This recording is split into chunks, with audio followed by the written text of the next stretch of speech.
esta charla ya le habíamos dado lo del envejecimiento, pero bueno, pues hemos pensado, yo he pensado, que sería mejor iniciar de forma que volviéramos a rememorar la charla que hicimos hace como un año casi y medio, o mejor sin casi. Entonces, la presentación, Abelardo, si la quieres hacer, pues viene. Si no, pues ya todos me conocéis. Y después de hoy, pues mucho más. Porque veis que soy totalmente inútil en cuestiones de informática. Sí, y pero en otras no. muchas cosas, claro. Sí, pero no en lo que vas a hablar. Entonces, sí que Bueno, tendré muchísimo gusto y creo que todos también tendremos en escuchar lo que tengo que decir de ti. De manera que permíteme y seré yo quien tenga el placer de decir que hace aproximadamente año y medio Mercedes nos daba una charla de envejecimiento, longevidad y calidad de vida en este mismo foro de ciencia y tecnología. En aquel momento, afortunadamente, era presencial, era la biblioteca del Escorial y no teníamos estos problemas de las ciencias que adelantan, que es una barbaridad. Saber por qué envejecemos y los hábitos saludables que deberíamos seguir. No, yo no tengo ninguna duda que nos interesa a todos y de hecho aquí estáis todos escuchando y seguro que además nos viene muy bien saber sobre esto. En realidad todo lo que tiene que ver con ese complejo funcionamiento de nuestro cuerpo, con nuestra calidad de vida, pues personalmente creo que son temas realmente apasionantes.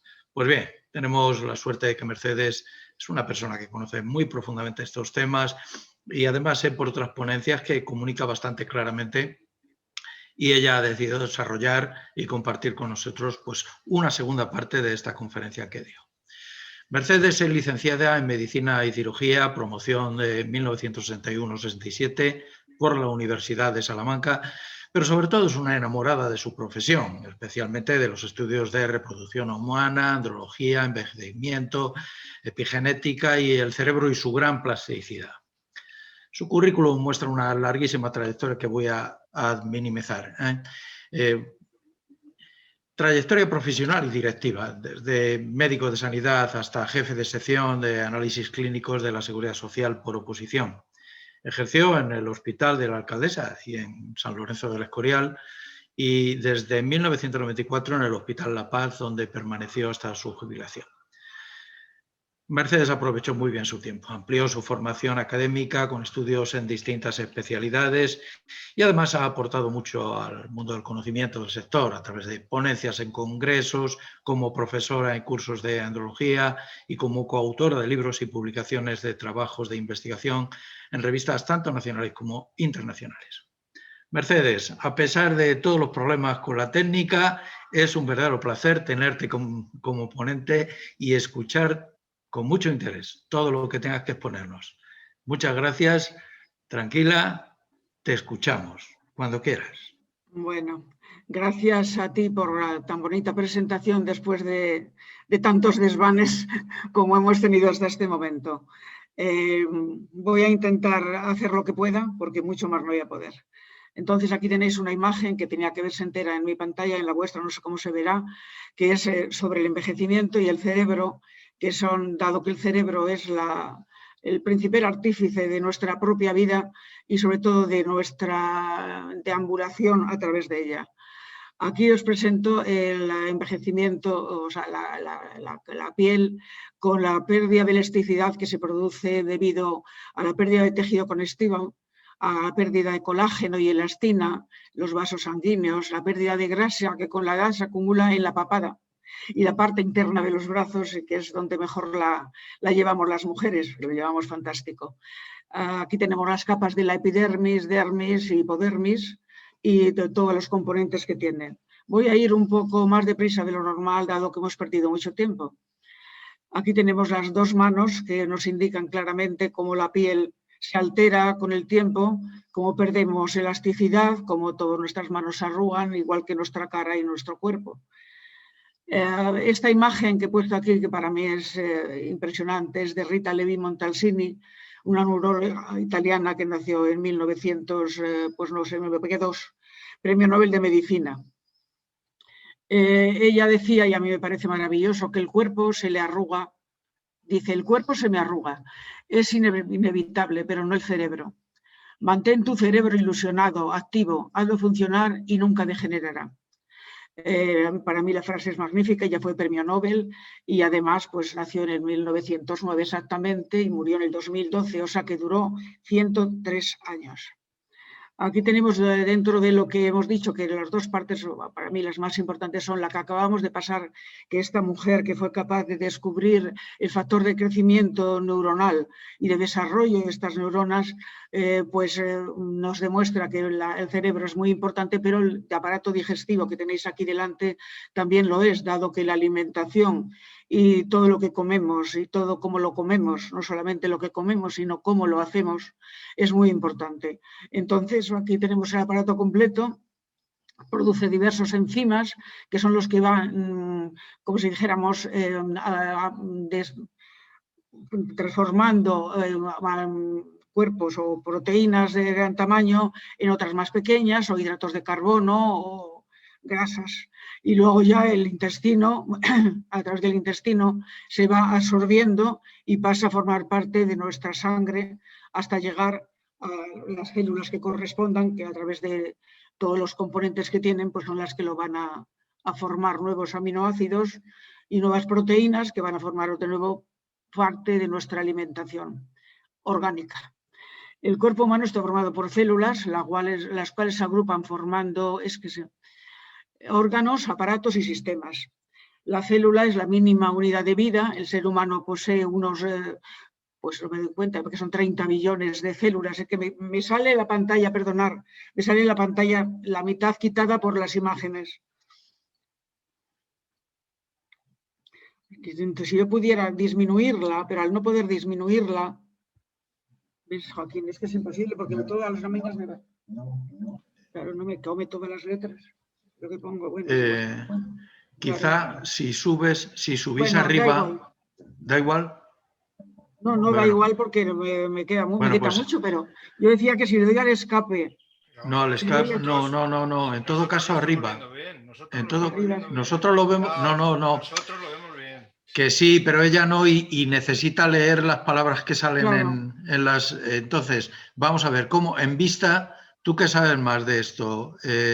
Joaquín. Ángel Luis, indícale sí. En vista cómo minimizar a nosotros, las caras, la pantalla de Zoom. O la pantalla, o sea, la imagen de la pantalla. Es que me sale descolocada, me sale... El que ella minimice nuestras imágenes o la suya no le va a cambiar el formato del PowerPoint. No se lo va a cambiar. Yo cuando hice la mía hace poco me pasó lo mismo. Bueno, no os preocupéis. Las cosas, entonces... Bueno, me arreglo, no te preocupes, ya me preocuparé. Bueno, aquí tenemos un estudio de los cromosomas en color, que es perfecto y que se me hubiera encantado presentaros también los dos cromosomas sexuales, femeninos en este caso porque los dos son X. Si hubiera habido un X y un Y, pues hubiera sido un varón. Aquí tenemos todo. Cuando tenemos, por ejemplo, la trisomía 21, tenemos el Down, que sabéis que es una preciosidad esos niños, pero bueno, que tienen ese problema que son 3 cromosomas en vez de 2 en ese par. Aquí tenemos las teorías de envejecimiento. Si es que me sale... Descalzarirme todo, es imposible casi. No sé cómo digo. Si no le quitáramos lo de grabar, ¿no sería posible que se quitara alguna cosa? No. Bueno, pues... No, lo de grabar no tiene nada que ver. Vamos a ver, si intentemos ir a vista y minimizarnos a nosotros o cambiar de formato para que tú veas tu PowerPoint. Si dejo completo. Esta y empiezo la otra, a lo mejor la otra sale mejor. Perdonar, yo creo que lo de las imágenes, con que se ponga con el ratón encima de las imágenes, arriba le sale una rayita para minimizarlo. Y ya está. Bien, pues... Mi opinión, es lo que yo he hecho, que yo no tengo ni idea y es lo que yo he hecho. Vale, creo que lo hemos conseguido. Creo que tenía razón. Ahora ya está, vale. Entonces, las teorías sobre envejecimiento... Espera, a ver si están en las primeras o están en las anteriores. Aquí estaban los cromosomas. Bueno, los cromosomas, como veis, este tiene 2 X perfectamente. Si hubiera tenido un X y una Y, pues hubiera sido varón. Continuamos. Las teorías sobre el envejecimiento, hay más de 300 teorías y realmente son muy complejas. Los daños tisulares, celulares y moleculares suelen rellenar gran parte de ellas, y dónde se producen, cómo y por qué, pues todavía se está estudiando, hay un montón de opiniones, pero yo pienso que tendrá que llegar un momento en que se haga una teoría que sea reuniendo a todas las que hay actualmente y que sea la que nos valga para todo. Medvedev la revisó en 1990 y la mayoría han sido abandonadas porque no han podido ser ratificadas científicamente. Más teorías aceptadas parcialmente son la teoría del desgaste y desorganización del metabolismo celular.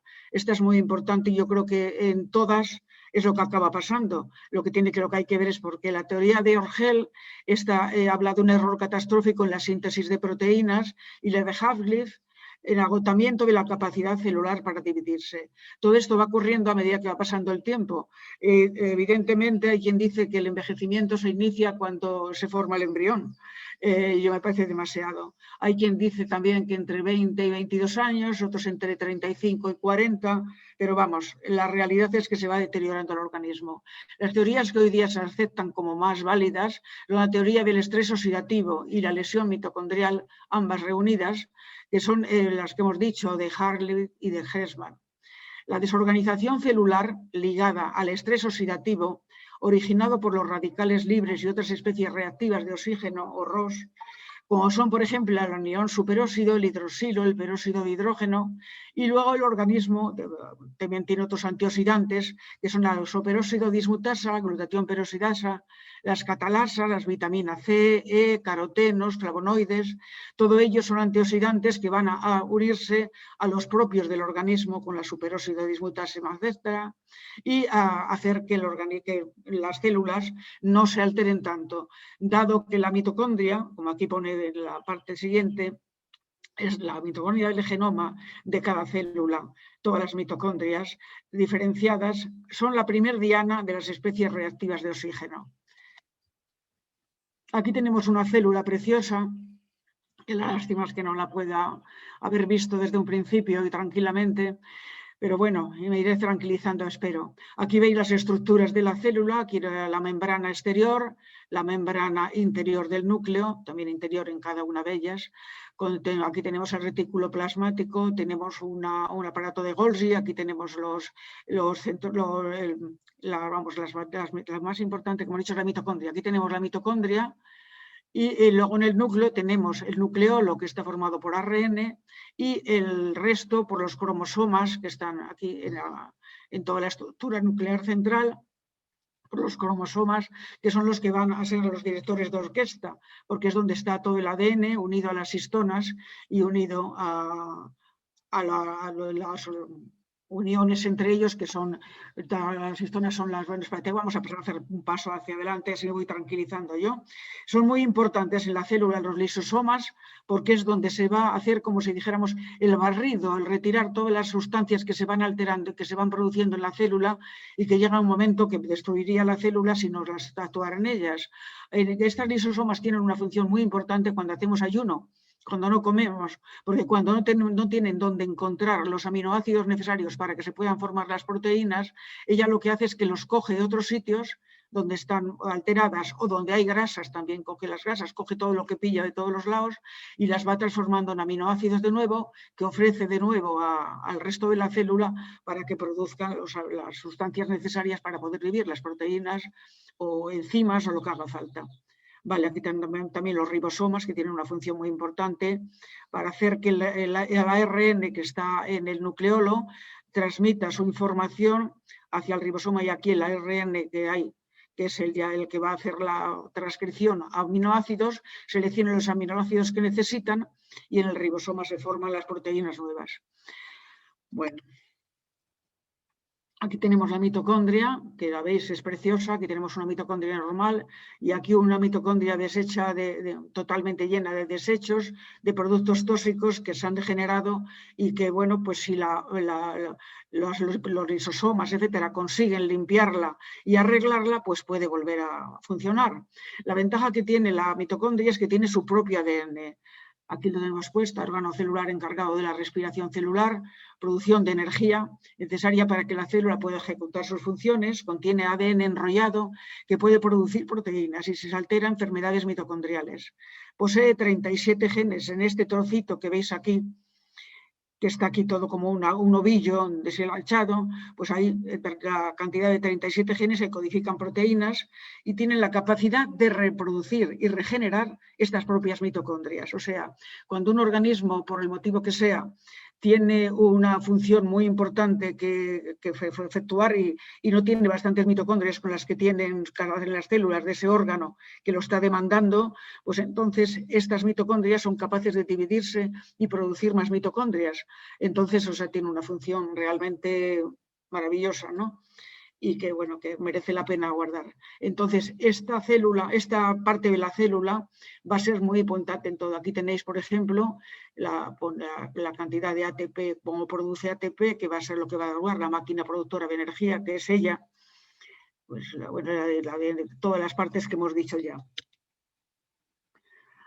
Uno de los grandes problemas a que se enfrenta el ser humano es la lesión ocasionada por las especies reactivas, como hemos dicho, tanto las de oxígeno como las de nitrógeno, la contaminación del aire, las radiaciones ionizantes y no ionizantes, la exposición a radiaciones ultravioleta, la inhalación de ozono, etcétera, etcétera, etcétera, la presencia de bacterias, ácanos, las sustancias presentes en pinturas, lacas, productos inclusive que aunque nos parezca una tontería como los de la que nos damos en las caras, pues también tienen su acción en todo esto como radicales libres.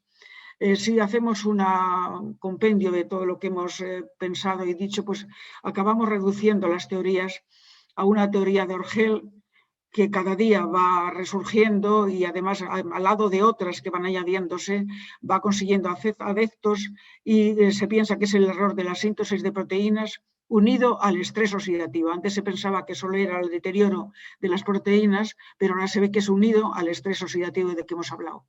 La teoría del acortamiento de los telómeros es muy bonita y la acción de la telomerasa, pues más. El telómero es la parte final de los cromosomas, o sea, cada cromosoma tiene en sus partes de las cromátides, a los dos extremos tiene como si fuera un zapatito, nuestro zapatito, pero bueno, podríamos interpretarlo así porque la función que tiene estos telómeros es alargar la vida. Aquí tenemos un ADN que estaría también enrollado como el ADN en dos moléculas de dos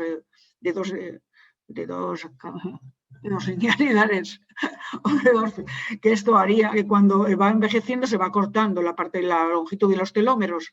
Al ir acortándose llega un momento que se empiezan a destruir y entonces se formaría como un pegamento que destruiría totalmente el cromosoma y su funcionalidad. Pero en estos casos en que está todo con toda la función, pues viene a ser la parte del telómero, el telómero viene a ser como si fuera una cubierta que se pone en este lugar para evitar que ese problema se ocurra. Evidentemente, la longitud de los telómeros se ha usado inclusive para saber la edad del sujeto o para saber también la vida que le puede quedar. Hoy día, bueno, como se ha visto que la epigenética, que ahora veremos lo que es, actúa sobre todas las células y sobre todas estas estructuras de la cromatina, etcétera, etcétera, pues se ha descubierto que no es tan vital. Sí que es importante. Si tuviéramos telomerasa, la telomerasa lo que hace es que reconstruye la telomera. O sea, estos telómeros los reconstruye la telomerasa. En las células, por ejemplo, cancerígenas, tenemos que evidentemente son células que podrían ser inmortales porque tienen mucha telomerasa y esa telomerasa impide que los telómeros se acorten en esas células. Entonces es un problema con los que se encuentran en el cáncer y de ahí los medicamentos que se tienen que utilizar para destruir las células, que son muy potentes, muchos de ellos de tipo inmunológico, medicamentos que tienen una acción sobre otras células también sin querer y destruyen muchas de ellas. La teoría epigenética, ahora vamos a ver, que es la que se produce alterando, lo vamos a decir con calma para que no nos liamos. El epigenoma, tenemos dos tipos de epigenoma. El fisiológico, que actúa provocando que una neurona produzca un neurotransmisor o que una célula de corazón lata, también es responsable de reprimir secuencias de oxígenos que podrían dañar nuestro ADN. nos define como especie. El chimpancé y el humano genéticamente son similares. Tenemos un 99,9% de partes, o sea, de igualdad. Lo que pasa es que los epigenomas son distintos. El epigenoma fisiológico es el que tienen todas las células de nuestro organismo, pero es distinto en todas dependiendo del organismo. O sea, todas las células de nuestro organismo, todas, desde el momento en que se forma el embrión, las primeras células de embrión, o sea, las blastómeras, esas blastómeras van a tener un ADN ya de 23 pares de cromosomas. Y ese ADN es el que van a tener todas las células, todas, de nuestro organismo, excepto ninguna, porque todas, estén donde quiera que estén, van a tener ese mismo ADN. La diferencia es el epigenoma, o sea, las sustancias que van a influir sobre cada una de las células de cada organismo. Ese epigenoma sí que es distinto. Va a variar según el órgano donde estén las células, según las funciones que tiene que realizar ese órgano. Así va a ser el genoma fisiológico. Actualmente se ha visto que este epigenoma fisiológico, cuando hay un cáncer, por ejemplo, pues se altera en una serie de ADN, no el ADN, que el ADN siempre no es inmutable, sino de sustancias epigenéticas que actúan sobre ese ADN. El epigenoma pues, está regulado por la metilación de los cromosomas, entre otras cosas, claro está. Entonces, eso lo que haría es que, según las necesidades del organismo, pues el epigenoma se activa, algunas sustancias epigenómicas y otros pues no. El epigenoma es dinámico, se puede modular por factores externos. Lo alteran de forma negativa el tabaco, el consumo excesivo de alcohol, la radiación solar. Por el contrario, el ejercicio físico y hábitos saludables tienen un impacto epigenético positivo. Es más dinámico y esto nos permite utilizar fármacos para reprogramar la célula y conseguir que recuerde cómo era el epigenoma normal. Se están haciendo ya estudios de epigenoma en distintas enfermedades, como por ejemplo en el Alzheimer, en el cáncer, en algunos tipos de cáncer, por ejemplo el de pulmón, y se están viendo que cuando esos epigenomas se alteran, pues quiere decir que hay una serie de medicamentos que van a actuar según los que se hayan alterado dentro del problema que tenga esa tumoración. El término de epigenoma fue acuñado por Conrad Hall Waddington en 1942. Viene del griego epi, que quiere decir sobre, los genes. Se define como el estudio de los mecanismos que regulan la expresión de los genes sin una modificación de la secuenciación del ADN. Establece la relación entre las influencias genéticas y ambientales que determinan un fenotipo. Estudia los mecanismos que regulan la expresión, como hemos dicho, son marcas químicas que se añaden al material genético y anulan o activan su correcta función. Ejemplo, los gemelos monocigóticos tienen el mismo ADN, pero pueden ser diferentes debido a su epigenética y sobre todo tener enfermedades diferentes y actitudes diferentes. En la NASA, los conté ya la última vez que hablé de este tema, o la primera vez que hablé de este tema, y tenían dos hermanos que eran gemelos totalmente. Y entonces, pues estos dos, uno lo mandaron al espacio, programaron un estudio, uno lo mandaron al espacio donde lo dejaron durante un año y el otro lo dejaron en la Tierra en su vida y en su ambiente normal, tal como había estado. Entonces le estuvieron haciendo a ambos, cada uno en su sitio, todas las pruebas y todos los protocolos que se habían diseñado, y cuando volvió del espacio el que se había ido, pues comprendieron que habían variado el epigenoma del que había estado en el espacio, había variado con relación al que estaba en la Tierra, que venía teniendo el mismo que tenía, pero el del espacio había variado. Entonces lo dejaron durante 6 meses, sin ir al espacio, claro está, y a los 6 meses ya estaban prácticamente los dos hermanos con el mismo epigenoma. Esto indica que el medio ambiente, lo que se come, lo que se vive y todas las situaciones que se pasan van a influir sobre nuestra epigenética y por lo tanto sobre nuestro genoma. El material genético es el mismo, pero se regula de una manera distinta. Con la clonación de animales ocurre lo mismo. Cuando un animal clonado crece, no es idéntico al animal del que proviene, por la misma razón. El ADN es igual, pero no su regulación, su epigenética. Aquí tenemos unas imágenes, aquí se ve el cromosoma perfectamente y la acción de los mecanismos epigenéticos, desarrollo, alrededores químicos, drogas y farmacéuticos, a la edad, la dieta, todo va a influir sobre la epigenética. Los puntos donde que puedan alterar debido a ellos el cáncer, las enfermedades autoinmunes y los desórdenes mentales, la diabetes, van a cambiar su epigenoma en los lugares donde esté afectado el problema. Claro está, si el cáncer es en el pulmón, pues será el epigenoma de la zona pulmonar, las células pulmonares las que estarán alteradas, las que estén afectadas, serán las que tendrán el epigenoma alterado. La de la metilación del ADN es la que va a indicarnos lo que está alterado de ese ADN y podemos estudiarlos bien. Estos son las histonas son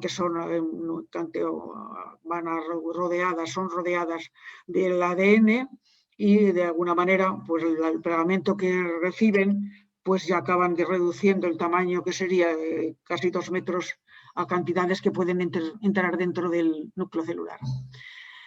El envejecimiento cursa con la acumulación de daños a lo largo de la vida moleculares y celulares. Ocasiona disminución de capacidades físicas y mentales, aumento de riesgo de enfermedades, deterioros celulares profundos y finalmente la muerte. Cambios que no son ni lineales, ni uniformes, ni vinculados totalmente a la edad. Va inclusive a depender del órgano que sea el que está afectado. El envejecimiento, por tanto, es un proceso natural y fisiológico al que llegamos por el hecho de vivir. Es universal, irreversible hasta cierto punto, como veremos gracias al epigenoma y de la acción de todo el medio ambiente, etcétera, etcétera. Heterogéneo, individual, intrínseco y letal. Es individual, el epigenoma de cada individuo es distinto, el genoma no. Es igual en cuanto a los aminoácidos que tiene, pero el de los individuos del mismo, pues no sé, del mismo rango, pues se parecen muchísimo todos, aunque con la colocación del ADN sea distinto completamente en cuanto a los aminoácidos, a todos los niveles molecular, celular y orgánico. Se van acumulando alteraciones visuales, audiovisitivas, musculoesqueléticas, glomerulares, diabetes, pulmonares, memoria, coordinación motora, enfermedades degenerativas como el Alzheimer, la demencia, el Parkinson, la aterosclerosis, alteraciones de la capacidad del sistema inmunológico, inmunosenescencia que se llama, mayor propensión a infecciones, aumento de enfermedades autoinmunes, propensión al cáncer, que es lo que hemos visto muy alterado en las residencias en toda la gente mayor que ha padecido con lo de la pandemia. Es un fenómeno global, una parte más de la vida. Nacemos, la infancia, adolescencia, edad adulta, a partir de cierto momento variable empezamos a envejecer. No todos los órganos se envejecen a la vez. Es un fenómeno físico, psicológico y social. La edad cronológica es el DNI. Lo que marca nuestro DNI es la edad cronológica. Edad que en cuanto a salud nos sirve para saber la edad real en cuanto a generalidad, totalmente variable de unos individuos a otros. La edad biológica, evaluable clínica y socialmente, permite que los trabajos de investigación que se están haciendo basándose en esta edad, se vea la diferencia entre varias personas de la misma edad solamente porque su biología y su edad biológica ha acabado siendo distinta por sus formas y por todo lo demás. Perdón.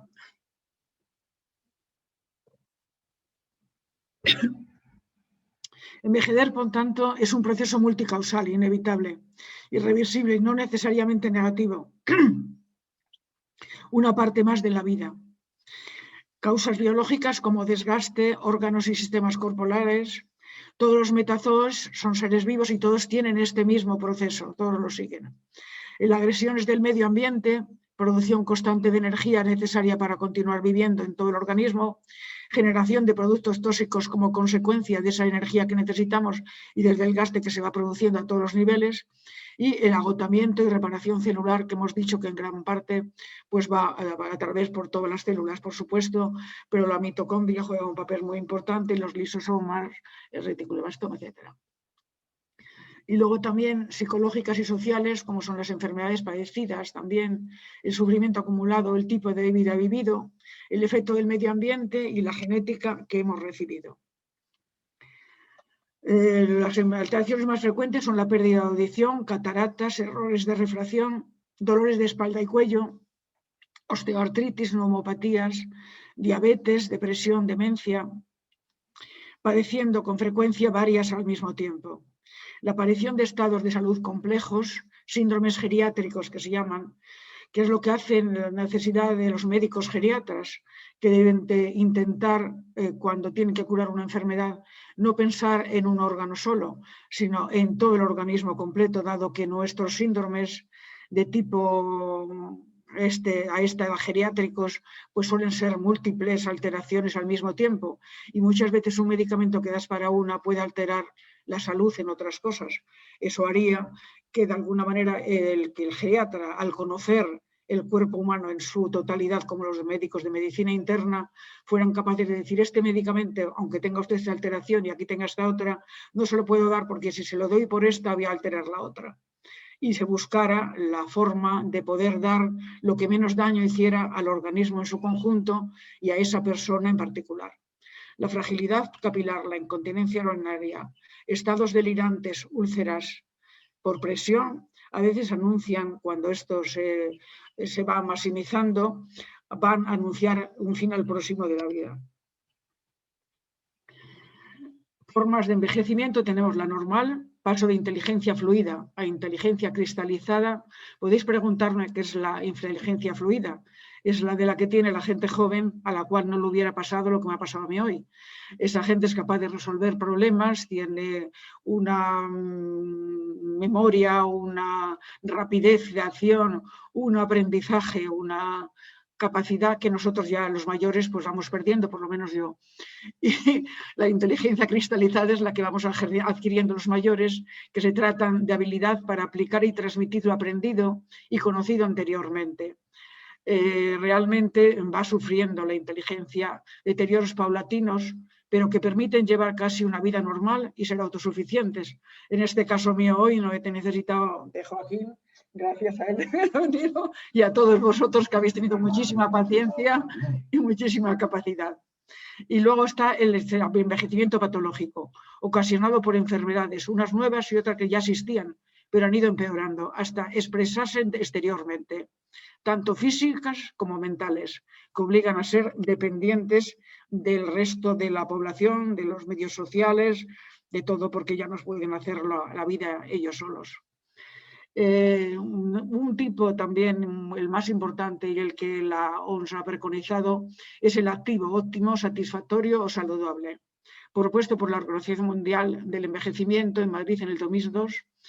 Se trata de optimizar la salud a base de utilizar las capacidades para disfrutar del bienestar social, físico y mental, continuar viviendo a tope, sintiéndonos útiles en todos o casi todos los aspectos. Se trata de aprovechar las posibilidades angulares que se nos ofrecen. Aquí podríamos decir que lo más importante también es el que hacer con esta actitud en cuanto a comportamiento, intentando superarnos nosotros mismos, la gente mayor, pues que la sociedad nos admire también, nos aprecie y sienta que de alguna manera, aunque no tenemos la juventud que teníamos, todavía somos útiles y de alguna manera podemos valer para muchas cosas. Se inicia el envejecimiento, se calcula el promedio a los 35 o 40 años. La mayoría de las funciones empiezan lentamente a menguar. Menos neuronas, menos nefronas, menos fuerza muscular, se olvidan las cosas, el pelo se vuelve blanco, los hombres se quedan calvos, se van necesitando gafas, pérdidas de audición, dolores de espalda, cuello, de todo. Fíjate que se me ha ido. Espérate a ver. Fíjate que es que aquí hay una cosa que es muy bonita. Bueno, entonces ahora tendríamos que empezar con la siguiente parte. Hasta aquí no sé si os vale lo que hemos explicado y ni si queréis que continúe con la longevidad y la calidad de vida. O cierro esta hora o me hablo directamente el otro. Es indistinto. Abre el otro, cierra este y abre el otro. De la misma forma que habéis hecho. Sí. Cierro este. Y ahora vamos a intentar abrir el otro. Abre el otro y comparte pantalla. Se ha detenido la función de compartir pantalla porque la ventana compartida está cerrada. Sí, sí. Pues tendría que abrirla, ¿no? No, vamos a ver. Abre el que vas a presentar. Pantalla. Espera, espera. Abre el que vas a presentar. Ah, primero abro. Sí. Si me deja.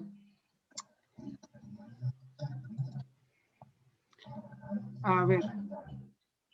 Tiene que estar aquí. Espérate que es esta de calidad de vida. Aquí está.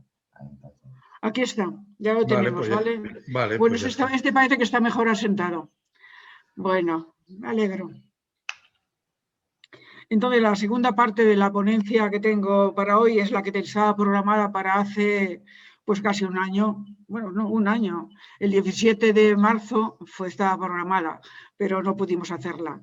Entonces, esta va sobre la longevidad y la calidad de vida. La longevidad viene de longe, que significa largo, y de vida, tiempo de vida largo, según la Real Academia.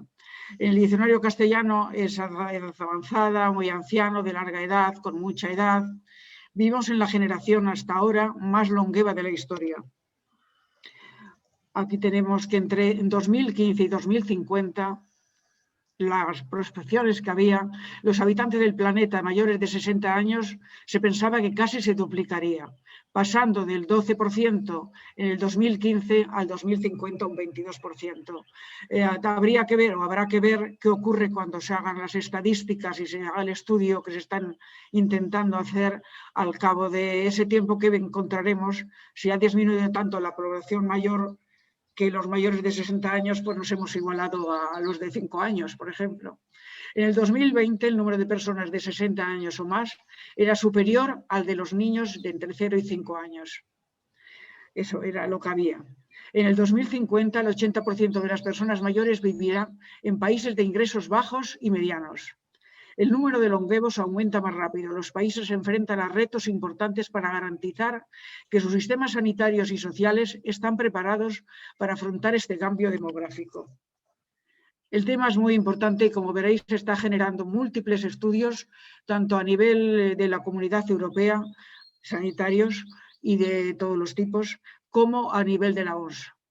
Aquí tenemos que una sociedad se mide por la manera en que cuida de sus ciudadanos de edad avanzada. Aquí tenemos ejemplos que son graciosos, pero son muy representativos. La longevidad ofrece oportunidades para las personas mayores, sus familias, para la sociedad en su conjunto. Emprender nuevas actividades, continuar los estudios. Hay mucha gente aquí, por ejemplo, tengo uno a mi lado que está haciendo una carrera en la Universidad Carlos III y bueno, yo también he asistido a clases, estoy haciendo un curso de epigenética, en fin, tenemos mucha gente que tenemos ilusiones y por aprender y por continuar, pues no sé, manteniendo nuestro cerebro, como decía nuestra querida neuróloga al inicio de la charla anterior. Una profesión, iniciar una profesión nueva, antiguas aficiones, colaborar con la familia y la comunidad, siendo los abuelos los que se han preocupado de los nietos. Todo ello dependiendo de un factor, la salud. La salud es muy importante. Cada vez hay mayores, más gente mayor. Espérate que me sale aquí. Ay, me lo he quitado. Con lo bien que estaba todo, ¿no? Ya no me lo fastidio. ¿Cómo tengo que hacer para que vuelva?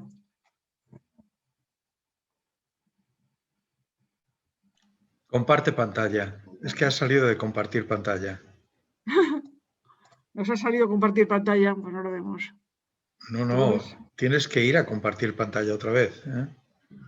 Abajo, verde, compartir pantalla. ¿Aquí?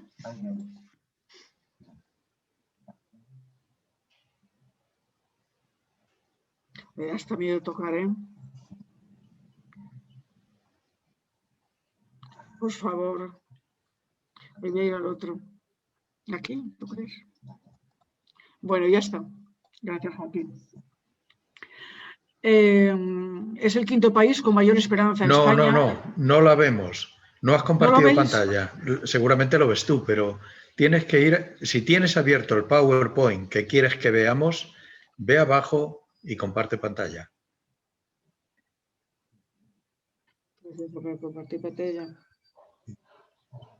Pues no vemos lo de compartir pantalla. Pues...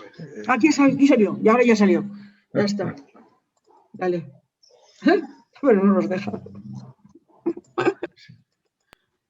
Sí, Bueno, sí te os deja, deja. pero bueno, no es lo Sí mismo os ya. deja, sí. Ya está. Sí, ya, Ya pero está. a mí me tapa una tonelada de cosas, pero bueno. Bueno, aquí a nivel mundial, los mayores de, pues no sé lo que sería. Sí, las mayores poblaciones de supervivencia de vida, como tenemos, por ejemplo, España, que estamos entre los mayores, pero tenemos a Japón, que está mayor todavía, pero tenemos muchas, todas las que están en azul oscuro, son que tienen un 82 o un 80% las máximas. En Estados Unidos también tenemos tanto en Norteamérica como en Sudamérica. En cambio, en los países de África tenemos toda la parte intermedia. En el norte no estaban mal, ¿no? Pero con un 82. Pero aquí, en la parte de todas las zonas que están de color amarillo, tenemos que la supervivencia es de un 53,3, 51, 52,5, 52. O sea, muy baja, y también tenemos que pensar en que la supervivencia que tenemos en las zonas, por ejemplo, en España o en cualquier región con una superincidencia tan alta, también tienen un problema, y es que donde hay hambre de esas mismas zonas, pues hay una supervivencia inferior, como de un 8%. Inferior, vamos. Ahora no nos deja llegar. Ahora. La evolución de la población, ya ni sé lo que digo. En relación 1950 con el 2050, como podéis ver, tenemos que el color rojo es los niños de 0 a 14 años y el color blanco es los mayores de 80 años. Entonces podemos ver que en el 1950 tenemos de niños un 24,9, prácticamente un 25, y en el 2050 bajan a un 13,3.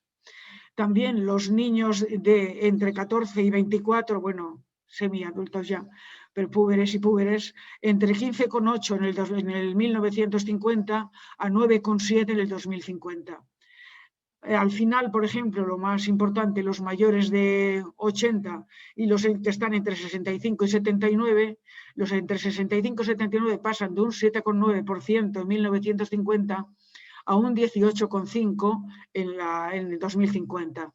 En el 2000 y en el 2025, que sería el más cercano, estarían en un 16,2%. También habrían aumentado. Y los de mayores de 80 pasaron de un 79%, digo de un 2% en el 1950 a un 11,8% en el 2050. Pasando por una cifra de 6,5%, que también ya está muy alto, por ciento, los que son de mayores de 80 años en el 2025. Japón y España y Suiza son los países, según dicen aquí, con mayor esperanza de vida entre los países de la Organización para la Cooperación y Desarrollo Económicos, OCDE. Según Health and Glance 2017, el más reciente informe de salud de dicha entidad. El país asiático tiene 83,9 años de esperanza de vida el 10 de noviembre de 2017. Aquí tenemos otra gráfica también muy interesante que ahora tiene que estar totalmente cambiada, que es en 1950 con relación al 2050, donde vemos que, por ejemplo, el color azul, el azul son los mayores de 65 años y el rojo los que tienen menos de 5 años. Entonces vemos que los menores de 5 años están en el 15% en el 1950. En la parte del 2010, 2020, más bien 2020, se igualan las cantidades y luego los mayores continúan aumentando, digo, los pequeños continúan disminuyendo y los mayores continúan aumentando. Eso era hasta ahora.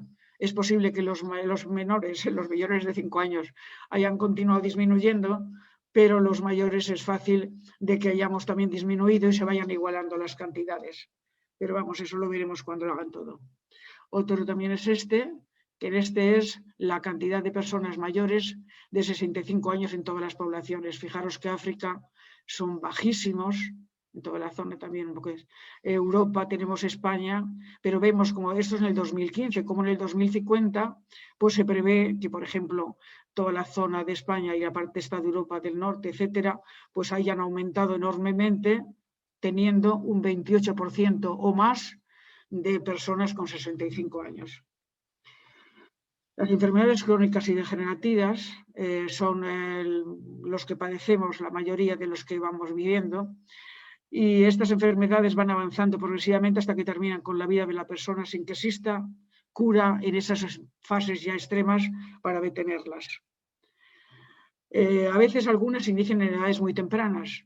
Esto es lo que el caballo de batalla es que, dado que muchas se inician en edades muy tempranas, las que son de tipo genético, etcétera, o que los familias, por ejemplo, tienen hipertensión, o que el ambiente en el que viven pues son gente que come mucho, que se mueven muy poco. O sea, todas estas cosas influyen en su aparición. Factores genéticos y factores medioambientales. Dietéticos, como costumbres familiares o del entorno en que se habita. Físicos, ejercicio, deporte, sedentarismo, químicos. Actualmente la epigenética ha corroborado la importancia de todos estos factores y cómo unas buenas costumbres en todos estos campos pueden evitar algunas de las enfermedades crónicas e incluso revertirlas. La epigenética ha venido a corroborar científicamente esta posibilidad. La longevidad conlleva a la aparición clínica de las enfermedades crónicas degenerativas. Son enfermedades de larga duración, no se transmiten entre personas. En principio, en fases avanzadas no tienen curación. Son de evolución, no tienen curación. En principio, en fases avanzadas pueden evolucionar, no tienen curación a la larga, ni a la corta muchas veces, pero pueden ser cambiadas y evolución distinta. Esta evolución tan lenta nos permite actuar con más facilidad, teniendo periodos activos y otros de normalidad. Condicionan la vida cotidiana. Algunas de ellas se consideraban incurables. Los avances científicos no son imparables, aunque aún es obligado un seguimiento periódico para controlar su evolución. Eso pasa con todas. O una posible recibida, ver la evolución en un cáncer. Aquí tenemos como ver a este pobre hombre, que por lo que se nota debe tener también problemas musculares y óseos. Las alteraciones más frecuentes, las crónicas y degenerativas, hipertensión, ateromas, la pérdida de visión, todo esto, más o menos lo hemos dicho un poco antes, dolores de espalda, todo esto ya lo hemos dicho también, y síndromes geriátricos, de los cuales también hemos hablado. La posibilidad de presentación concomitante entre ellas es lo común. Por ejemplo, enfermedades metabólicas, como la diabetes mellitus, se han asociado a trastornos neuropsiquiátricos, como trastornos depresivos mayores, esquizofrenia, alteraciones pulmonares, deterioro cognitivo, etc. El envejecimiento no es inevitable, o sea que se puede evitar. Se pueden retrasar, como hemos dicho antes, sus manifestaciones, evitar el deterioro de la piel, evitar la pérdida de elasticidad, el funcionamiento de las articulaciones, animarnos a seguir un estilo de vida saludable cuanto antes se empiece mejor, cuidando nuestra nutrición, ejercicio físico, dormir bien, no adicciones, tabaco, alcohol, drogas, muy importante, no puedo deciros cuánto, la actitud positiva ante la vida, unida a relaciones sociales, tener ilusiones por lo que hacemos, capacidad de amar, emocionarnos, motivarnos, pensar que la edad no nos puede impedir esas cosas, sino que es algo que es natural y propio de la condición humana y de los animales también. Aquí tengo una de las fases de las enfermedades crónicas y degenerativas explicadas solamente en dos enfermedades de las que podemos tener crónicas, y en la que se ve que hay un periodo prodrómico, un periodo de estado y un periodo de daño multigénico y deterioro fatal ya y muerte. En el periodo prodrómico, madre mía, cómo estoy yo mal, todo se puede revertir. Esto sería, por ejemplo, pues la gente joven que empieza la vida, que vive en ambientes que come la gente mucho, etcétera, pues por ejemplo en la enfermedad que vamos a hablar posteriormente, que es la hipertensión, etcétera, pues podría dar lugar a que si esos niños se van a otro lado o empiezan a cambiar la dieta, toda la familia, o su ambiente social empieza a cambiar, pues puede mejorar totalmente. El periodo de estado también en primeras fases se puede cambiar y hacer retroceder totalmente la enfermedad. Pero una vez que ya entramos en la fase 3, el periodo de daño multiorgánico, etcétera, finalmente normalmente suele ser la evolución. Pero también esa evolución se puede frenar. Podemos hacerla mucho más lenta de lo que sería si no hiciéramos nada en cuanto a hábitos, comidas, etcétera, etcétera. Vamos a ver, de las generales de la hipertensión para explicar un poco lo que es el tema. La hipertensión es una enfermedad común que afecta principalmente a los adultos, pero empieza muy temprano. Se le denomina asesino silencioso. Puede afectar al funcionamiento de su corazón, cerebro, riñones, sistema circulatorio. Mide la fuerza ejercida contra las paredes de las arterias a medida que el corazón bombea la sangre. Aquí tenemos un corazón en sístole y un corazón en diástole. En sístole, el corazón es cuando se contrae y hace que la sangre fluya hacia arriba y salga por la arteria aorta y por los demás cavidades que van a llevar la sangre a todo el organismo. Y en la diástole, por el contrario, se dilata y se vuelve a rellenar de la sangre que recibe para poder pues volverse a comprimir. Entonces en la sístole tenemos la alta porque es cuando la sangre presiona fuertemente a la pared de las arterias, y luego la diástole en que al no pasar sangre con tanta fuerza, pues las arterias se tranquilizan más y tenemos la mínima. La tensión arterial se produce, bueno, eso que hemos visto, lo he explicado, haciendo que la sangre circule por todo el cuerpo. En la toma de la tensión se dan dos cifras. La alta se produce en las arterias cuando late el corazón, sístole, y la baja se restringe,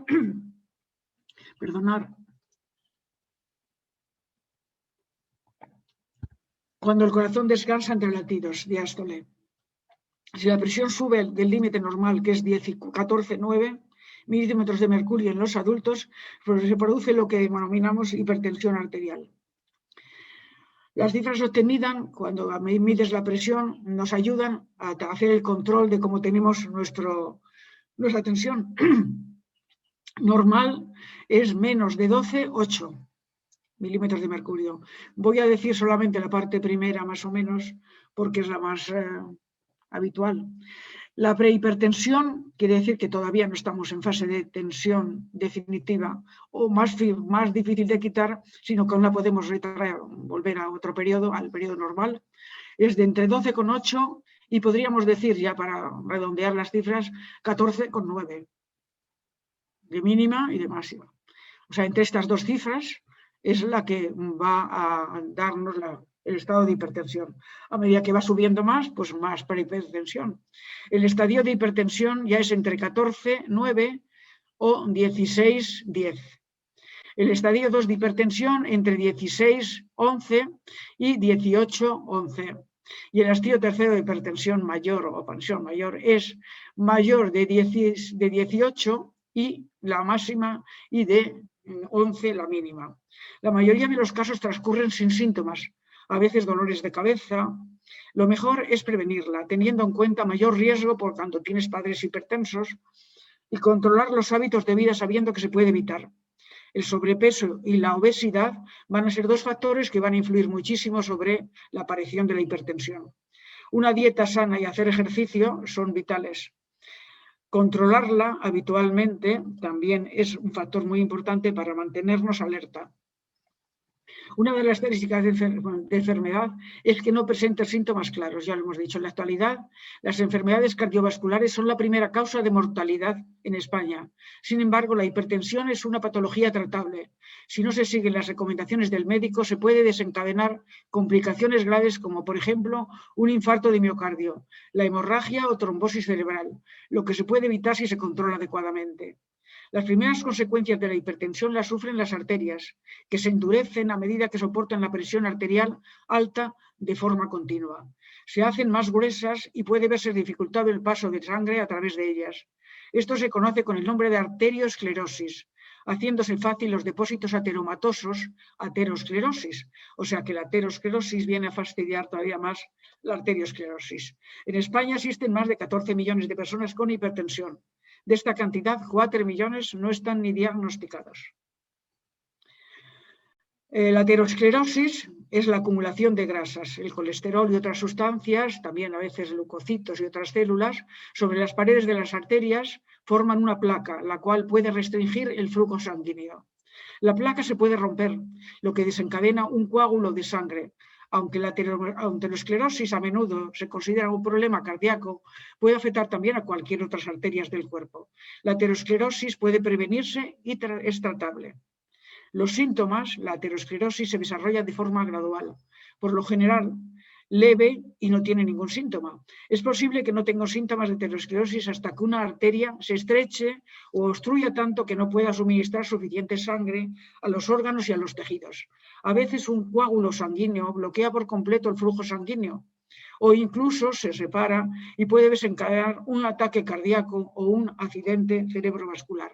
Aquí tenemos un ejemplo, un dibujo que nos avala todo lo que hemos dicho.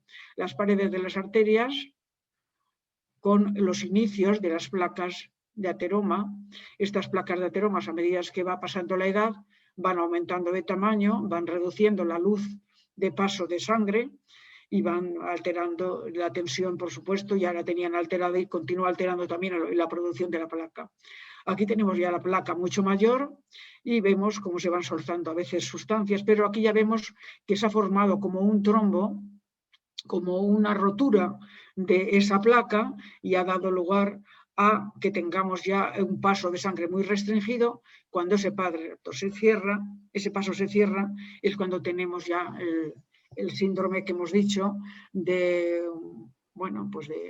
fallo de llegada, por ejemplo, en el corazón y tener el infarto o el infarto cerebral si es en el cerebro. También las flebitis también los pueden ocasionar. Para prevenir es fundamental mentalizarse, adquiriendo nuevos hábitos saludables, como hemos dicho. No me canso de repetirlo, pero no os olvidéis que es muy importante.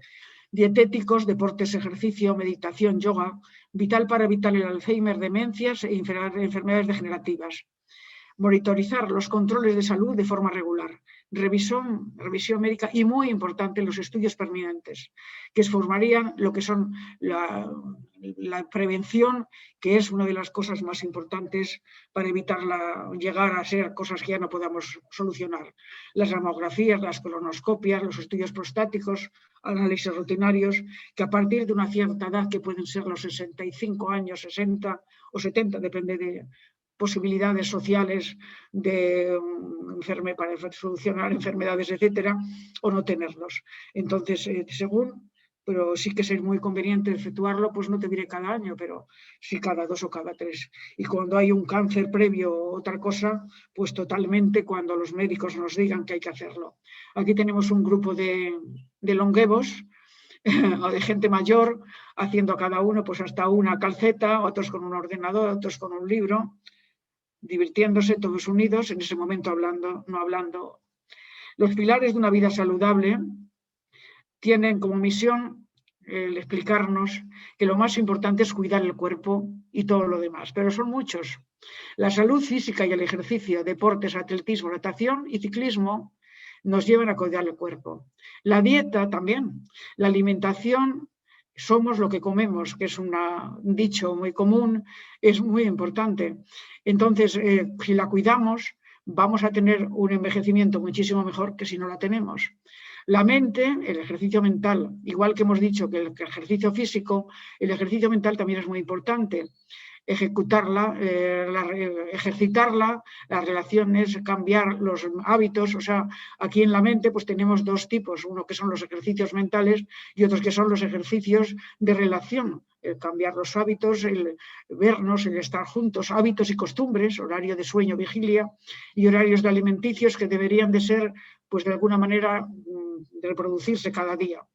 Las relaciones sociales, potenciar el sentido del humor, potenciar los hobbies y actividades placenteras, aprender a rellenar el tiempo libre, que es muy importante.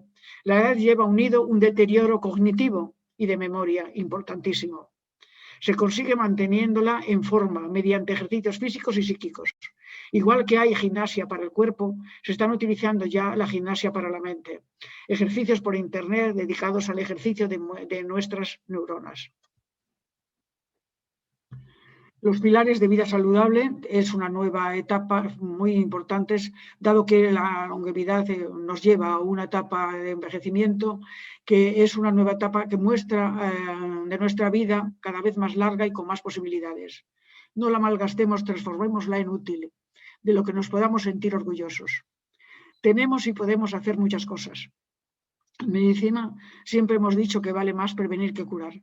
Si lo intentamos de verdad, cambiando nuestros hábitos, conseguiremos una vida saludable y si no lo conseguimos, lo habremos intentado, que es lo que sí proponemos y podemos hacer mientras estemos aquí. Aquí tenemos un grupo jugando a las cartas, que también es una labor muy entretenida y muy útil, que mantiene todas las cosas que hemos dicho, prácticamente menos el deporte. El deporte de cartas sí. Los pilares de la vida saludable nos llevan a pensar menos medicamentos, menos tele, menos soledad, menos sedentarismo, más comunicación, más actividades placenteras, más ilusiones. Darle un sentido a nuestra tercera y cuarta edad, no pensar que no se sirve para nada. Eso era lo que nos querían o lo que nos han tenido durante muchos años, que la gente mayor era como si fuera pues una gente que ya estaba de desecho. Hoy se puede demostrar que no. La calidad de vida en el Congreso de Valencia 14, 15 y 16 de noviembre del 19 se planteó que influye más en la calidad de vida la genética y el ambiente o... Entonces aquí se ve que el ADN marca límites y posibilidades. Son varios los genes que intervienen en la calidad de vida. Seguro que se descubrirá más. Evidentemente hay gentes que son de nacimiento muy activas, como quien dice, y otras que son más tranquilas, más pausadas y otras muchas cosas más. El entorno activa y desactiva los genes, que es la epigenética. Luego, por tanto, modelada por los hábitos alimenticios y de vida, las experiencias, los pensamientos, la inteligencia emocional, el estrés, etcétera, etcétera, podemos llegar a tener una gran calidad de vida. En Longevity World Forum de Valencia del 2019 se cuestionaron una serie de preguntas que me parecen interesantes y por eso las pongo aquí, sobre mitos y verdades de las posibilidades de llegar a los 150 años de vida. La Comisión Científica no busca alargar la vida, sino que sea de mejor calidad tanto física como psíquica. Según José Viñas, catedrático de Fisiología de la Universidad de Valencia, los diferentes ponentes que fueron respondiendo a las cuestiones planteadas, a la pregunta de ¿podemos vivir 150 años? Respondieron no. Actualmente nosotros no la viviremos. Esto sería un mito actualmente. Hacer ejercicio y cuidar nuestra dieta ¿nos hará envejecer mejor? Es una verdad. Lo hemos dicho y lo hemos hablado en todo lo que hemos hablado hasta ahora. Los genes marcan nuestra caducidad y no hay nada que hacer. Eso es un mito. El impacto que marca el ejercicio y una buena nutrición es más positivo que la terapia génica y que la genética. Los podemos modificar a través de la epigenética, aunque no podemos modificar nunca, como ya hemos dicho, el ADN. Aumentar la esperanza de vida será una carga económica. La longevidad no será una carga social, porque todavía se es productivo. O somos productivos, si hablamos de nosotros mismos. Será necesario efectuar ajustes. Jubilarse a los 65 años, habrá que pensarse cómo se puede hacer. A lo mejor se pueden jubilar o se puede continuar con un trabajo disminuido en cuanto a horas o en cuanto a actividades de responsabilidad y continuar trabajando en aquello que te ha gustado y que para ti ha sido tu vida.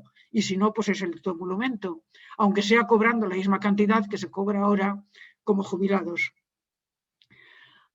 Esta pregunta sí será un reto para el planeta por el coste medioambiental, pero se tendrán que efectuar muchos estudios, aunque realmente después de estudiarlos como se va viendo, y si nos da tiempo lo explicaré, realmente no es tanto el problema. ¿Existirá un fármaco para vivir más? Eso es un mito. Probablemente no existirá nunca. Recomiendan cuidarse, empezando cuanto antes mejor, como hemos dicho ya, hábitos saludables desde la infancia. ¿En España vivimos más porque comemos bien? Es evidente que es un factor, pero hay otros. Un buen sistema de salud.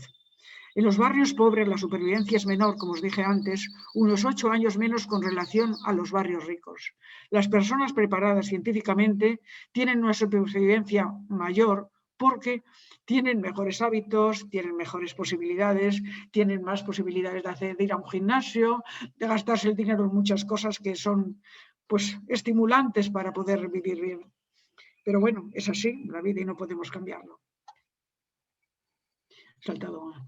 Esta es una cosa que me parece muy importante también, que se habló también en el Longevity World Forum, en Víctor Caper, del cual tenemos la web, que es Mentes Expertas, y podemos entrar en él, recomienda vivir con entusiasmo. La actitud es vital para desarrollar el máximo potencial de cada persona. El valor personal igual a conocimientos más habilidades multiplicado por actitud. O sea, VP, valor personal, igual a conocimientos más H, habilidades multiplicado por A. Aplicable tanto a nivel personal como profesional. Muy importante a tener en cuenta. Así como lo podríamos llamar a todas las cosas que vamos a hablar ahora, resiliencia. Supongo que sabéis perfectamente lo que es la capacidad de adaptación a los problemas y medio ambiente que tengamos. Entonces aquí lo que cuestiona o que propone es saber gestionar las emociones, actitud positiva, enfrentarnos a nuestros miedos, superar situaciones difíciles. La felicidad y la actitud se pueden entrenar, o sea que lo podemos conseguir. Recomendaciones sencillas para una vida saludable. Tenemos la salud a largo plazo, es fruto de la actitud y los hábitos saludables. Tenemos que elegir. En nosotros está decidir lo que queremos hacer. Y una vez decidido, intentar hacerlo, porque de poco nos sirve saber que lo tenemos que hacer si no lo hacemos. Elegir salud o enfermedad es la cuestión. Beber de 1,5 a 2 litros de agua. Unos 6 vasos, mejor en porciones de 2, por ejemplo, antes de desayunar como media 1 hora, 2 antes de comer y 2 antes de la noche. Pero la noche sabiendo que vamos a cenar, por ejemplo, a las 8 de la tarde y entonces pues sería hacia las 7 de la tarde, con lo cual cuando nos vayamos a acostar ya no tendremos que estar yendo al servicio todo el rato de dormidos. Masticar. Bueno, lo del beber está estudiado que la gente mayor tenemos menos sed que la gente joven. Entonces tenemos que pensar en que aunque no la tengamos, la necesitamos. El agua contribuye a todo, es vital. Están todas nuestras células en unas proporciones enormes y nos hace falta para poder desarrollar todas nuestras funciones. Masticar bien los alimentos de 30 a 50 veces, especialmente frutos secos y alimentos duros o frescos. ¿Por qué? Porque una zanahoria, si no la masticas bien y te la tragas entera, pues va a tener muchos carotenos, pero no vamos a poder asumirlos, no vamos a poder asimilarlos, porque si no se mastican bien y no se tracean bien y no llegan a formar pequeñas porciones que pueda nuestro intestino preparar para que puedan ser absorbidas, pues malo va a poder ser. Entonces es vital el masticarlos para poder luego asimilarlos. Si no, los eliminaremos con las heces y nos costará encima hacerlo porque irán muy secos. Frutas y verduras son esenciales por la cantidad de vitaminas y elementos que poseen. Todos sabemos que hay vitaminas que son esenciales y oligoelementos que también lo son. Entonces, ellos nos lo van a proporcionar especialmente frutas y verduras. También algunas carnes, pero las carnes y los pescados tienen más problemas. Entonces, las frutas y verduras se preconiza más o menos que sean un 85% de frutas, verduras y semillas y el 15% se deje para carnes y para pescados. Pescados mejor pequeños, ya que los grandes tienen mucho mercurio porque nos estamos cargando el planeta, ¿no? Y el mercurio en los mares hay cantidad y los pescados grandes como el salmón y todos estos, pues duran mucho tiempo y van asimilando mucho el mercurio. Las carnes, mejor las blancas, que tienen menos grasa. Comer y beber con moderación. Rey, príncipe, mendigo, o sea, desayunar como un rey, comer como un príncipe y cenar como un mendigo. Aunque parezca una tontería, pero es muy importante. El inicio de la mañana es el momento en que todos nos ponemos en marcha y es como la máquina que inicia una función. Un coche, si no le echamos gasolina, no puede funcionar. Pues el cuerpo, si no le damos la posibilidad de ir trabajando para producir todos los aminoácidos que va a necesitar para poder formar todas las proteínas que necesitamos durante el día, pues va a ir en ralentí. Como príncipe a mediodía, comiendo un poco menos, y recomienda el amigo el Senji, o que recomienda que la fruta se coma antes de comer, por una razón muy sencilla y muy lógica, como media hora antes, porque si la comemos después sobrecargamos de hidratos de carbono la comida que hemos hecho.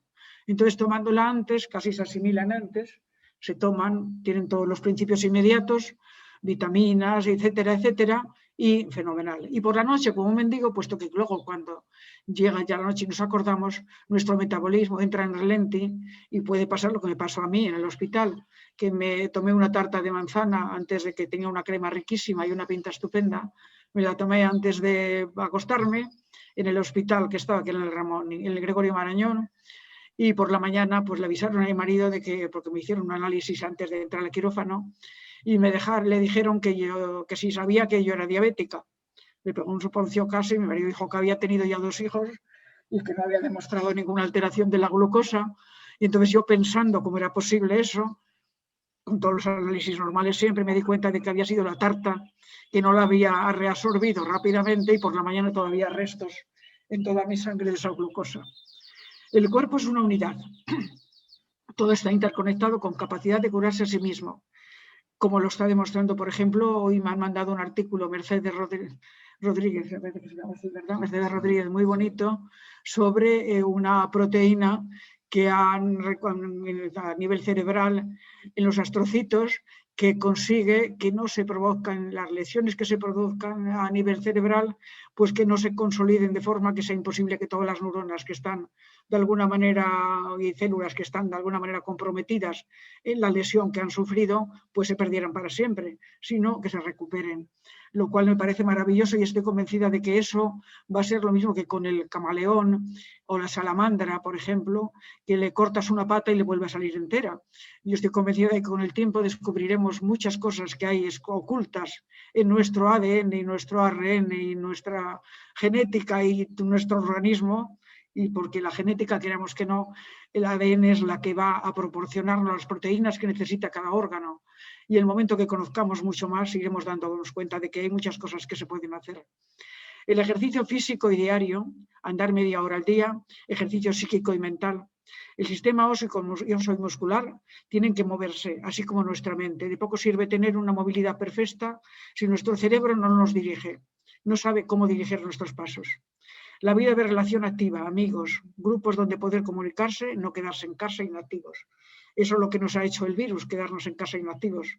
Con que creo que si se ponen a hacer un estudio concienzudo de cómo han quedado todas las personas mayores que se han quedado en casa sin moverse, muchos, por el miedo, cómo han quedado y cómo tiene su cerebro, posiblemente nos sorprendamos. ¿Estamos preparados para tener 25 o 30 años de jubilación en una gran parte de la población? Será necesario, sí que podemos hacerlo, podremos hacerlo, será necesario cambiar, adaptar a las necesidades que ese gran grupo social demande, generándose muchos puestos de trabajo. Tendrán que cambiar muchas cosas, entre otras, la visión que la sociedad tiene de las personas mayores. Tendremos que demostrar nosotros que aún valemos para muchas cosas.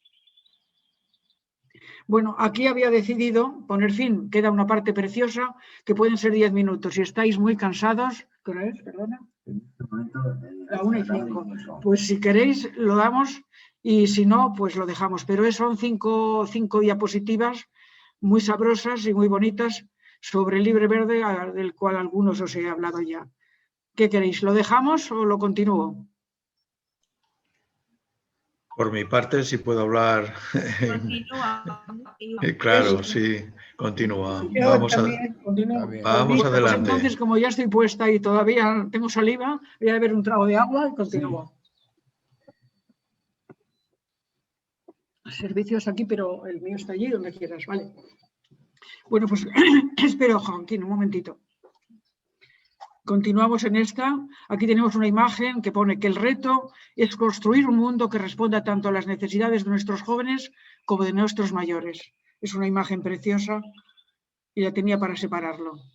Entonces, el 27 de este año ha surgido el libro verde sobre el envejecimiento. La finalidad de este libro es fomentar la solidaridad y responsabilidad entre generaciones. Que nuestra gente joven sea solidario y responsable de nuestra gente mayor, y que nuestra gente mayor nos hagamos responsables y solidarios con nuestra gente joven. Creo que es una frase muy bonita. El envejecimiento afecta a todos los aspectos de nuestra vida. En las últimas 5 décadas, la esperanza de vida al nacer ha aumentado alrededor de 10 años. O sea, en 50 años ha aumentado 10 años de calidad, o sea, de cantidad de vida que tenemos, la supervivencia.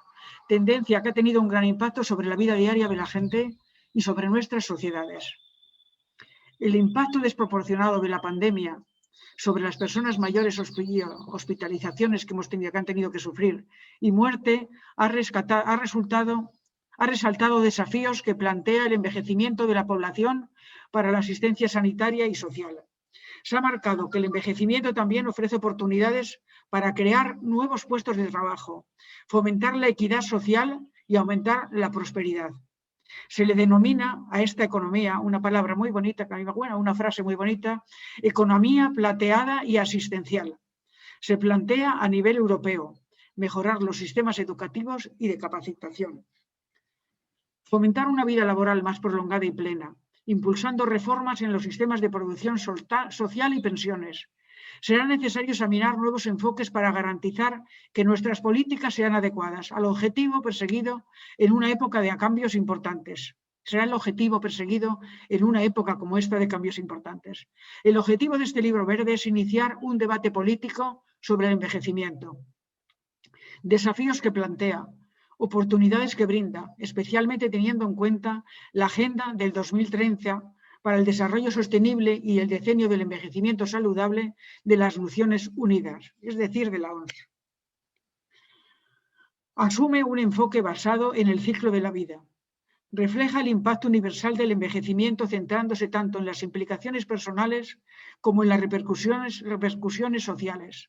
Entre ellas, el aprendizaje permanente, estilos de vida saludables, como financiar las pensiones, adecuadas para cubrir las necesidades de aumento de productividad. Mano de obra suficiente numerosa será necesaria para sostener asistencia sanitaria. Cuidados de larga duración. Las etapas actuales de educación, formación, trabajo y jubilación están ganando flexibilidad, volviéndose menos rígidas, de forma que hay mucha gente jubilada que se ha vuelto a reincorporar al trabajo, otros que en vez de jubilarse entero lo han hecho parcialmente, muchos médicos menores de 70 años, porque no nos han dejado mayores, se han reincorporado cuando hemos estado con toda la fase aguda de esta pandemia a poder hacer funciones de médico, por supuesto, pero a niveles más alejados, dado que tenían también más posibilidades de alteraciones si les pasaba algo y cogían el virus. De hecho, yo puedo decir que un cirujano que estuvo de director en La Paz ha muerto como consecuencia de la enfermedad, del virus, y mucha gente más, pero lo conocía personalmente Joaquín y ha sido mío director del hospital en la época que yo estaba allí en el hospital. Todo esto nos valdría para cubrir la asistencia y sostener la asistencia sanitaria y los cuidados de larga duración que actualmente pues están saliendo, como ha salido pues la eutanasia, que haría sufrir mucho estos cuidados de larga duración, ya que cuestan dinero, y el intentar de que esta gente se pueda convencer de que lo mejor es morirse cuando uno está muy malito, pues puede llevar a que aumente la cantidad de gente que se hace la eutanasia, lo cual sería una barbaridad y una pena, dado que no sabemos qué es lo que hay más allá.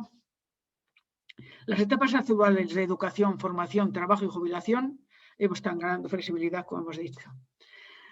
El primer resultado originado es el estudio de los cambios demográficos y sus efectos. Este estudio se está realizando ya tanto a nivel mundial por la OMS como a nivel europeo por la Comunidad Europea. Probables determinantes en Europa. Sentar las bases correctas desde una edad temprana, ya que nos afectará el resto de nuestra vida.